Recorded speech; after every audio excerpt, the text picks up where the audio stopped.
Assalamu alaikum. Welcome to my channel Mosma Batur. Today's video is about punctuation. Punctuation क्या होती है? जब हम लिखते हैं तो हमारी राइटिंग में पंक्चुएशन का बहुत इंपॉर्टेंट रोल होता है. हम जो भी लिख रहे हैं उसको एक स्पेसिफिक मीनिंग देने के लिए पंक्चुएशन का यूज़ बहुत ज़रूरी है. तो if I describe punctuation in the words, so the definition will be like this: using certain conventional marks or characters in writing or printing in order to separate elements and make the meanings clear. Conventional marks यानी कि ये rules में preset हैं. इन marks का, इन punctuation का एक specific meaning है, ठीक है, जो कि preset है. तो punctuation का basic purpose क्या है कि sentence में पाए जाने वाले different words को या two sentence को और उनके जो एलिमेंट्स हैं उनको सेपरेट करना और उनको एक स्पेसिफिक मीनिंग देना, उनका मीनिंग प्रॉपर वे में कन्वे करना. वन बाय वन आप सारे पंक्चुएशन को डिटेल से देख लेते हैं. पंक्चुएशन मार्क्स को इंडिविजुअली अंडरस्टैंड करना बहुत ज़रूरी है क्योंकि बहुत जगह ये क्वेश्चन किया जा सकता है कि पंक्चुएशंस का क्या यूज़ है. समटाइम्स कुछ लाइंस या फिर पैराग्राफ दिया जाता है और स्टूडेंट्स को कहा जाता है कि इसको पंक्चुएट करें, ठीक है. तो जब आप इन पंक्चुएशन के रियल मीनिंग को अंडरस्टैंड करेंगे then you can punctuate this lines well. So let's start. First punctuation is full stop. ये नुक्ते का निशान, इसको पॉइंट भी कहते हैं, डॉट भी कहते हैं एंड फुल स्टॉप भी कहते हैं. तो फुल स्टॉप का use I think we all know कि when we end a statement और sentence then we put full stop on the end of the sentence. जब भी कोई सेंटेंस खत्म होता है तो वहां पे हम फुल स्टॉप लगाते हैं. Use to end sentence like this. ये सेंटेंस लिखा हुआ है तो ये जैसे ही एंड हुआ है तो यहाँ पे फुल स्टॉप पुट कर दिया. Next comma. ये कॉमे का मार्क है. कॉमा कहाँ पे लगाया जाता है?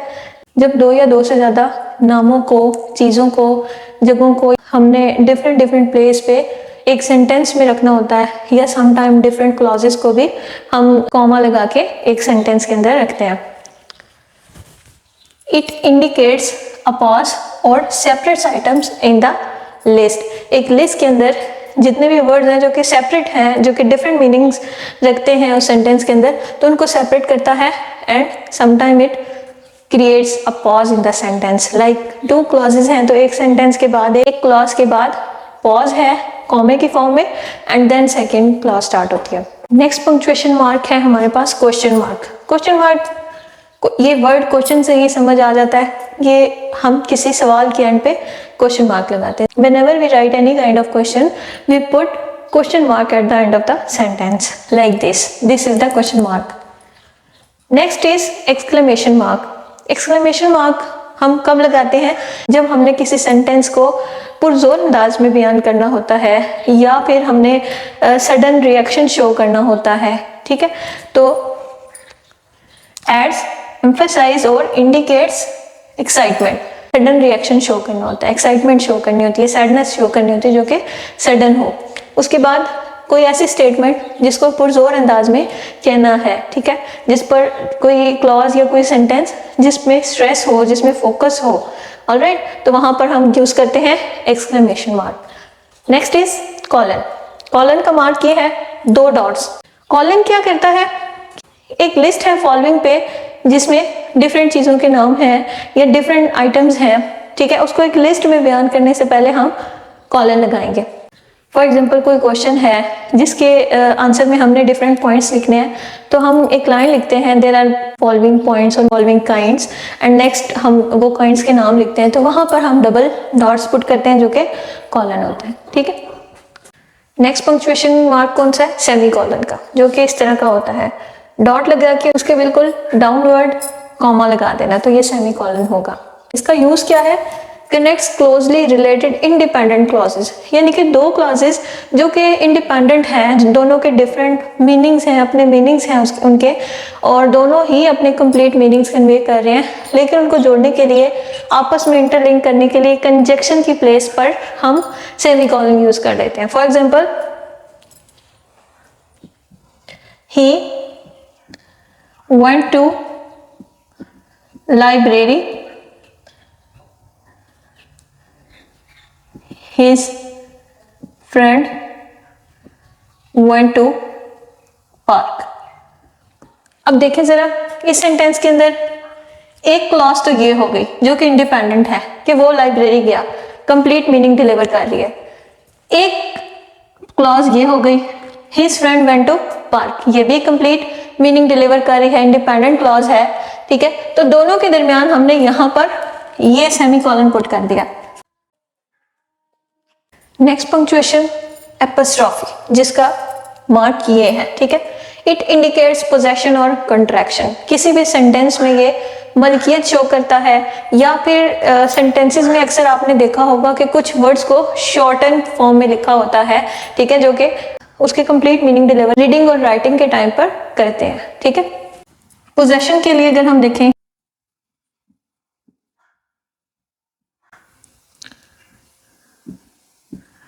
यहां पर पोजेशन की बात हो रही है, आयशाज हाउस, ये एपोस्ट्रोफी यहां पर हमने लगाई है, मलकियत शो की हुई है यहां पर आयशा का घर। तो बजाय एक लेंथी सेंटेंस लिखने के हाउस ऑफ आयशा, तो हमने ऑफ को ओमिट करके उसकी जगह एपोस्ट्रोफी लगा दिया, ठीक है, आयशाज हाउस। इसी तरह कंट्रैक्शन, आई विल की जगह हम आइल कर लेते हैं, ठीक है। उसके बाद आई एम की जगह इस तरह से कर लेते हैं, ठीक है। तो ये कंट्रैक्शन होगी। नेक्स्ट है कोटेशन मार्क। कोटेशन आए जहां पर, तो हम इस तरह से इन्वर्टेड कॉमास लगाते हैं। ये दोनों तरफ पे डबल कॉमास को कोटेशन मार्क या फिर इन्वर्टेड कॉमास कहते हैं, ठीक है। जहां पर भी हमें डायरेक्ट स्पीच करनी हो, यानी कि किसी की बात को एज इट इज हमने कोट करना है, बयान करना है, then we will put there quotation marks, ठीक है। डायरेक्ट स्पीच के लिए या किसी के कॉल के लिए, कोटेशन के लिए, फॉर एग्जांपल आपने कायद-ए-आज़म का, अल्लामा इकबाल का या किसी का भी कोई कोट लिखना है, ऐसे के अंदर कोई सेइंग ऐड करनी है, तो आपने कोटेशन मार्क्स के अंदर उसको करना होता है। Alright, next is hyphen. Hyphen आप कहां पर यूज करते हैं? लाइक आप कंपाउंड नाउन लिखते हैं, दो डिफरेंट नाउन को मिला के जब एक नया वर्ड बनाते हैं तो वो कंपाउंड नाउन बनता है, ठीक है। तो उसके दरमियान, दोनों वर्ड्स के दरमियान एक मार्क आता है जो कि हाइफन होता है। For example notebook, okay, ice cream. तो ये इसके अंदर ये जो मार्क है, this is hyphen. Next is dash. ये तो सबको ही पता है, बचपन से आप करते हैं, फिल इन द ब्लैंक्स। बहुत ही कॉमन सा क्वेश्चन होता है आपके पेपर के अंदर कि आपको एक स्टेटमेंट दी हुई है जिसके अंदर एक इंफॉर्मेशन है जिसकी जगह डैश लिखी हुई है, और वो इंफॉर्मेशन आपने वहां पर लिखनी है, वो डैश फिल करनी है। इस इंफॉर्मेशन या खास वर्ड की जगह हम जो खाली जगह छोड़ते हैं वहां पर ब्लैंक में डैश डाल देते हैं, ठीक है, ताकि वो जो गैप है वो अंडरस्टैंड किया जा सके कि यहाँ पर एक वर्ड अभी आना है, ठीक है।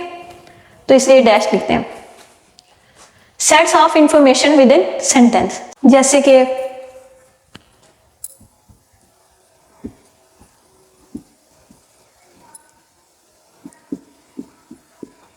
एक ब्लैंक लिख रही हूं मैं,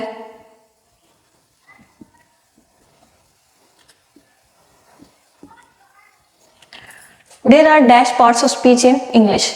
ये डैश छोड़ दी गई है, यहाँ पर आपने इसकी जो मेन इंफॉर्मेशन है वो ऐड करनी है। इस तरह से ये डैश है, पंक्चुएशन वाली डैश, ठीक है। Next is Ellipsis. एलिप्सिस का मार्क क्या है? ये 3 डॉट्स। अच्छा, एलिप्सिस वो वर्ड्स हैं जो कि एक लॉन्गर टेक्स्ट में हम ऐड करते हैं जब हम राइटिंग कर रहे होते हैं, ठीक है, या समटाइम हमने किसी बात का कॉन्टेक्स्ट बताना होता है, तो हम इस तरह से करते हैं कि पूरी की पूरी इंफॉर्मेशन लिखने के बजाय, क्योंकि जो मेन बात है वो लिसनर को पता होती है, तो हमने जस्ट उसका कॉन्टेक्स्ट फॉर्मेलिटी पूरी करने के लिए डॉट्स लगा देते हैं इस तरह से, ठीक है। तो इसमें क्या करना है कि जो मेन बात है उसको लिखते हुए हम स्टार्ट करते हैं आई सेड। फॉर एग्जाम्पल कोई भी पैराग्राफ है, आई सेड, उसके आगे हम 3 डॉट्स लगा देते हैं और लास्ट पे फिर वी डोंट नो कि इसमें कितना बड़ा पैराग्राफ है। इसको देखते हुए जो रीडर है वो खुद से ही अंडरस्टैंड कर लेता है, या समटाइम ये क्वेश्चन भी आ सकता है कि उसको पता होना चाहिए कि जो विद इन पैराग्राफ क्या बात की गई है, किस कॉन्टेक्स्ट पे बात की गई है, ठीक है। तो ये इसलिए यूज होता है, और देन पैराग्राफ एंड हो जाता है। तो यहाँ पर कोई भी वर्ड आ जाता है, जो भी वर्ड है, ठीक है। इस तरह से ये जो 3 डॉट्स हैं ये एक ह्यूज इंफॉर्मेशन को शो कर रहे हैं कि पैराग्राफ के अंदर कोई इंफॉर्मेशन है. So these 3 dots show omission of words and also show the pause in paragraph or sentence and suggest to reader that there is something is unsaid or untold. So the reader has to find out all of these within the sentence or paragraph. जैसे कि इसमें था quotation mark में था कि direct as it is बयान कर देना हमने जो बोला गया. For example किसी का quote है he said, next कोर्ट में हमने वो बात करनी होती है, ठीक है. तो एज इट इज जो बात बयान करनी होती है वो कोर्ट में. इसी तरह वो तो हमें लिखा हुआ शो होगा या हम खुद लिखेंगे, लेकिन इसमें क्या होगा कि वो मिसिंग होगा. वो रीडर ने खुद से अज्यूम करना या अंडरस्टैंड करना है कि इन 3 डॉट्स की जगह पैराग्राफ में क्या कॉन्टेक्स्ट हो सकता है. ये समटाइम स्टेंजास के अंदर आता है कि एक स्टेंजा है जो कि बहुत ज़्यादा उसमें लाइंस हैं, तो एग्जामिनर जो है ना वो इतनी ज़्यादा लाइंस नहीं लिखेंगे, वो जस्ट 1-2 लाइन लिखेंगे, देन 3 डॉट्स पुट करेंगे एंड लास्ट की लाइन लिख देंगे. तो इसका हरगिज़ मतलब ये नहीं है कि वो सिर्फ 2 या 3 लाइनों की एक्सप्लेनेशन आपसे मांग रहा है, बल्कि आपने वो थॉरली पूरा पैराग्राफ, पूरा स्टेंजा देखना है, ठीक है. आपको उसका कॉन्टेक्स्ट पता होना चाहिए, और जब आप वो पहली 2-3 लाइनें पढ़ेंगे तो आपको पूरे स्टेंजा का कॉन्टेक्स्ट बहुत पता चल जाता है. तो ये एलिप्सिस इसीलिए यूज होता है. Second last punctuation is parenthesis. Parenthesis क्या है? Enclose supplementary information. Supplementary information यानी कि आपको कोई एडिशनल इंफॉर्मेशन, फॉर एग्जांपल कोई वर्ड है जो कि डिफिकल्ट है. आपने देखा होगा कि आपकी बुक्स में भी अक्सर वर्ड्स डिफिकल्ट होते हैं, तो उनके साथ में, उनके बराबर में पैरेंथेसिस लगाकर उसके अंदर उसका उर्दू मीनिंग बताया गया होता है, ठीक है, या फिर उसका कोई सिनोनिम लिखा होता है ताकि आप उस वर्ड को देख के जो प्रीवियस वर्ड है उसका मीनिंग अंडरस्टैंड कर सकें. ऑलराइट, तो पैरेंथेसिस का यही यूज है कि आपको एडिशनल इंफॉर्मेशन प्रोवाइड करते हैं पैरेंथेसिस यूज करके. Last one is brackets. Bracket का यूज क्या है? It used for clarification with in quotation. जैसे कि यहाँ पे कोटेशन में मैंने आपको बताया कि कोटेशन में हम एज इट इज बात बयान कर रहे होते हैं, ठीक है. तो जब हम एज इट इज बात बयान करते हैं तो वो किसी और लैंग्वेज में भी हो सकती है, या सम टाइम उसमें कोई रेफरेंस ऐड करना होता है. मीन्स कि वो जो बात होती है उसमें एम्बिग्यूटी होती है, यानी कि वो जो बात होती है उसमें चांसेस होते हैं एम्बिग्यूटी के. तो हम उसमें क्या करते हैं, ब्रैकेट्स लगा के उसके इजी मीनिंग या इजी सेंटेंस ऐड कर देते हैं ताकि जो मेन कोटेशन है उसका जो रियल मीनिंग है वो रीडर तक पहुंच सके. फॉर एग्जाम्पल हम ये कोट लिख रहे हैं, इसमें कोई क्लासिकल वर्ड आ गया लैंग्वेज का, या कोई ऐसी बात आ गई है जिसका रेफरेंस देना जरूरी है, तो फिर हम ब्रैकेट्स लगा के उसके अंदर इसका रेफरेंस ऐड करेंगे या इजी वर्ड ऐड करेंगे एंड देन कोड को कंटिन्यू करेंगे. ऑलराइट, तो ये तो थे पंक्चुएशन. पंक्चुएशन का यूज राइटिंग के अंदर बहुत ज्यादा इंपॉर्टेंट है, and moreover we can say that proper use of punctuation enhance the clarity and as well as flow of your writing. So punctuations play a very vital role in the writing. So you have to focus on the use of punctuation during the writing. I hope you enjoyed this lecture. If you like this video, please share it. Thank you. Allah Hafiz.